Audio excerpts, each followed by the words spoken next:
한국갤럽 데일리 오피니언 제 632호 8월 4주인데요. 8월 26일부터 27일, 28일 3일 동안 진행이 됐고요. 이통사 3사 제공 무선전화 가상번호에서 무작위 추출한 번호로 전화 면접 조사로 진행을 했습니다. 네. 예. 궁금한 부분 바로 이제 이재명 대통령 국정수행 평가 이 부분인데 어떻게 나왔습니까? 한번 보시죠. 올랐습니다. 아, 올랐다. 예. 어느 정도 올랐습니까? 3% 포인트 올라서 저점인 56%를 찍고 59로 다시 올랐습니다. 여기 지금 이렇게 보이시죠? 이렇게 보이시는데 그래프. 예, 두 주는 아니고 네. 2주 연속 하락처럼 보이는데 요 사이가 굉장히 넓어요. 요 사이가 지금 보시면은 7월 3주에서 8월 2주까지니까 거의 한 달입니다. 네. 요 한 달 동안에 한 5% 포인트 빠진 후에 다시 추가적으로 3% 포인트 빠졌는데요. 요 기간이 국민의힘 전당대회 기간이었습니다. 그걸 감안해서 보신 후에 지금 다시 3% 포인트 다시 올랐습니다. 그러니까 올랐다. 바닥을 확인했다라고도 이제 볼 수가 있겠는데요. 예. 같은 기간에 지금 35%까지 올라갔던 그런 부정률 5% 포인트가 하락해서 30이 됐습니다. 그러면 이렇게 30, 35, 30이 되는 이 상황에서 긍정률은 59, 56, 59로 올라서 사실은 거의 한 60% 가까이. 그러니까 지금은 전화면접 조사에서 60%선 정도를 지금 거의 육박해 있다 이렇게 보시면 되겠습니다. 네. 요 상황이 이게 지금 화수목 조사라고 이제 제가 말씀을 드렸는데요.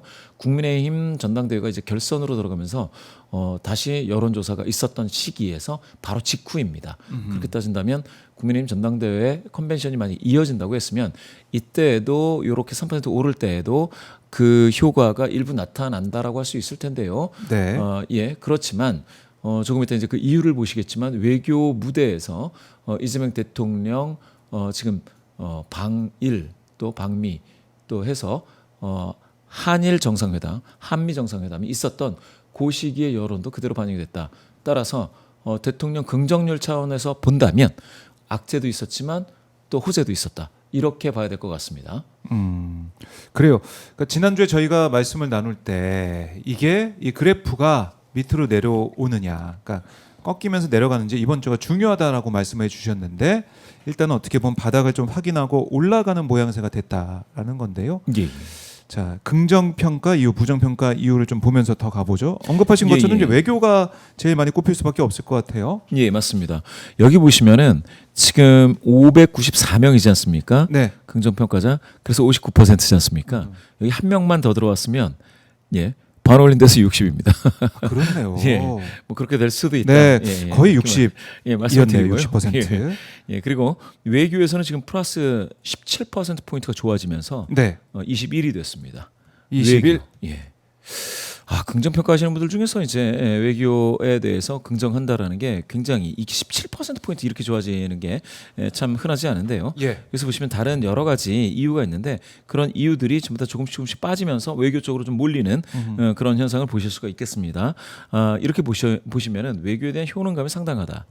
이렇게 보실 수가 있겠고요. 아무래도 뭐 3박 6일 동안 많은 국민들이 주목했던 게 바로 이제 일본 방문, 한일 정상회담, 미국 방문에서 한미 정상회담 이 부분이었기 때문에 딱 주관식으로 얘기를 하면은 외교 잘했어 이렇게 나올 수밖에 없는 그런 것 같습니다. 아주 상당하고요. 네. 경제 민생에서는 이제 3% 포인트도 줄었지만 요 하락폭을 보시면 소통에서 5가 줄면서 이제 외교 쪽으로 이제 몰리는 것 같이 보이고요.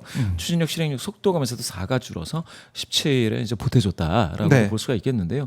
전반적으로 지금 외교 쪽으로 많이 몰리고 있는 현상이고 부정평가 이후에서도 자 보시면은 이렇게 299명이죠. 그런데 외교 때문에 부정한다. 5% 포인트 많아서 12입니다. 네. 그런데 이제 보시면은 여기서 12. 그런데 긍정에서는 21이죠. 베이스도 다르고 해서 외교는 전반적으로 지금은 긍정 평가를 받고 있다라고 보셔도 네. 무리가 없다라고 보는 차원입니다. 5% 포인트 많아서 12. 네. 요 숫자하고 근데 이거는 299명이니까 300명 중에서 12%. 그래요. 예. 여기서는 594명이니까 거의 한 600명 중에서 21. 이렇게 그러면 다 다른 거죠. 예, 퍼센테이지 많이 보고 다릅니다. 판단할 수밖에 없는 예. 그게 아니라 직접 보면은 차이가 예. 많이 난다. 라는 거고. 그러면 따로 또 질문이 또 있었더라고요. 한미 정상회담 관련해서. 예. 그 지나가기 전에 예. 요거 한 번만 점검할게요. 특별 사면이 지난주에 20일이었습니다. 그런데 무려 14가 빠져버렸습니다. 그러면서 특별 사면 때문에 부정한다라는 비율이 아주 드라마틱하게 확 줄었죠. 그렇네요. 예. 그러니까 이게 단기적인 이슈였고 어떻게 보면 이제 영향을 주는 게 아니네요. 맞습니다. 계속 이어지는 내용은 아니었죠. 예. 어떻게 보면 이제 부정하시는 분들이 부정하는 이유를 찾다 보니까 가장 최근 이슈가 이렇게 등장하고 있다라고 또 보실 수가 있겠습니다. 그래요. 예. 그렇게 됐고. 예. 자, 외교만 따로 한미 정상회담. 예. 네. 이렇게 물어봤습니다. 딱 한미 정상회담을 딱 집어서 물어봤습니다. 예. 최근 이재명 대통령이 한미 정상회담을 위해 미국을 방문했는데요. 귀하께서는 우리나라 국익에 도움이 됐다라고 생각하십니까? 어떻게 나왔느냐? 네. 58이 나왔어요. 도움됐다. 58. 예, 10분 중에 한 6분은 도움이 됐다라고 말씀하시는 겁니다. 매우 도움이 됐다가 32입니다. 거의 3분의 1 정도가. 이렇게 되면 국익에 도움이 됐다라고 평가하시는 분들이 상당히 우세하다. 이렇게 좀 보셔야 될 것 같고요. 네. 그 이유를 한번 보실게요. 여기 보시면은 도움이 됐다고 보는 이유에 관세 협상이 처음에 나왔어요. 이게 사실 대한민국 많은 국민분들이 걱정을 우려를 또 많이 하셨던 것 같아요. 그렇죠. 그런데 지금 보시면은 여기 도움이 됐다. 그러니까 이거를 돌파를 못하면 우리나라 경제 어떻게 되나 이런 걱정 되게 많으셨던 것 같은데 여기에서 한시름 놓을 수 있는 그런 어떤 한미 정상회담이 됐다라고 볼 수가 있겠고요. 재미있는 것은 이제 만남 교류 자체에도 뭐 잘했다, 분위기가 좋았고 화기애애하다. 이 분위기지 않습니까? 상대방을 잘 맞췄다, 대처 잘했다. 네. 이런 어떤 세 가지 다 합치면 이게 20%입니다. 예. 만남 좋네요. 분위기 좋았다, 잘 맞춰줬다. 이건 뭐냐? 예. 저는 이런 것 같아요. 지금 두 정상이 다른 나라 정상들 보면 트럼프 대통령 앞에서 그냥 어떤 망신도 당하고 되게 어떻게 뭐 궁지에 몰리기도 했는데 이런 이재명 대통령 같은 경우에는 만남 자체가 좋았고 소통도 좋았고 분위기 좋았고 잘 맞춰줬다. 이 얘기는 네. 앞으로 잘 될 것 같은 기대를 준다라는 거죠. 당장 여기 보시면은 국익에 도움이 안 됐다라는 이유 중에 하나는 실익이 없다라는 게 가장 많이 나왔거든요. 예. 그런데 실익 지금 당장 손해 보이는 게 없다 하더라도 관세 문제 대처를 잘하고 앞으로 잘할 수 있는 분위기를 만들어놨다. 뭐 이런 얘기를 지금 많이들 하고 계세요. 그런 부분 여기 보면 문제 없이 끝나고 무리가 없었다 이런 얘기들이 나오는 거 보면 이제 안도할 수 있다라는 것이죠. 한 발자국 더 나갔을 때는 그러면 대한민국은 우리 이재명 대통령이 가서 네. 국익을 위해서 뭔가 하나라도 가져올 수 있는 분위기를 만들었다. 다른 나라 보면 이거는 트럼프 대통령이 막 압박을 가하고 다음번에 뭐 더 혼날 거야라는 식이 되는 것처럼 보였는데 대한민국은 그렇지 않았다라는 거에 참 안도하는 그런 모습입니다. 안도하는. 여기 보시면 당당하고 똑부러지고 대등한 위치에서 노력했다. 여기 보시면 준비 잘 됐다. 계획대로 됐다. 이런 얘기도 나오는 거 보면 예. 대한민국 이번 정부 이재명 대통령을 비롯해서 나머지 참모분들까지 다 해서 보면은 굉장히 세밀한 부분까지 노력해서 무엇인가 어필을 잘했다 이런 얘기들도 지금 나오고 있습니다. 그렇네요. 참 이렇게 보면은 우리가 일방적으로 막 밀리고 수세에 있는 그런 어떤 외교 관계는 아니다라는 어떤 그런 효능감을 지금 느끼고 있다라는 거고요. 네. 국익이 도움이 되지 않았다라고 보실 때는 뭐 퍼주기 이런 얘기도 나옵니다. 이 퍼주기가 근데 이건 좀 상대적으로 보실 필요도 있을 것 같아요. 일본도 그렇고요.